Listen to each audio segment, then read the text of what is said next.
دا د حیا لور دا دا د حیا صادر دی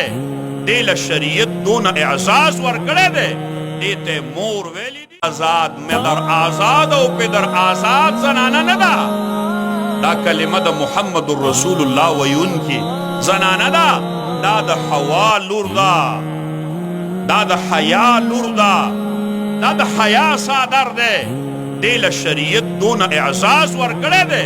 دی ته مور ویلی دی او بچو ته وی که جنت ګورئ نو د مور د خپو لاندې وګورئ دی ته بچو ته وی که جنت کټئ نو د مور او د مور نه زده کوئ درې پیرې حضور علیه السلام د مور د مور د مور حقوق بیانوي څلورم پلار بیانوي ایله نسبت د لور ورکړی دی درې لوڼه دوه لوڼه او یو لور چې د هغې چا تربیت وکړو واده یې کړه قیامت کې د ده دپاره د جنت کم زیری حضور علیه السلام ورکړی دی دا ښځه هغه لور ده نه هغه خور ده چې رور ته وایي دې سره د مالي امداد وکړو ستا اوه پوشته به زه د رزق دپاره دروازه کې د بل چا نه ودروم دا هغه زنانه ده د دې هغه د حیا صدر دی دې ته ویلي ته د خاوند د کور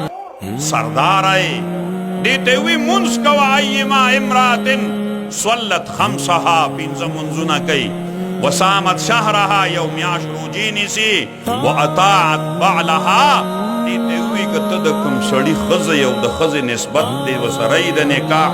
صحیحې شریعت محمدي سره نو بیا به ته منځ کوه روژه نیسه د دې سړي جایز خبرې منه بیا د جنت چې په کومه دروازه نه نوځي تا ته به اته واړه دروازې آواز کوي دې ښځې له دا حیثیت ورکړی دا د اشتهار شی نه دی دا د حیا صادر دی دې باندې به د خاوند حیا درنوي دې باندې به د پلار حیا درنوي په ده به د بچو حیا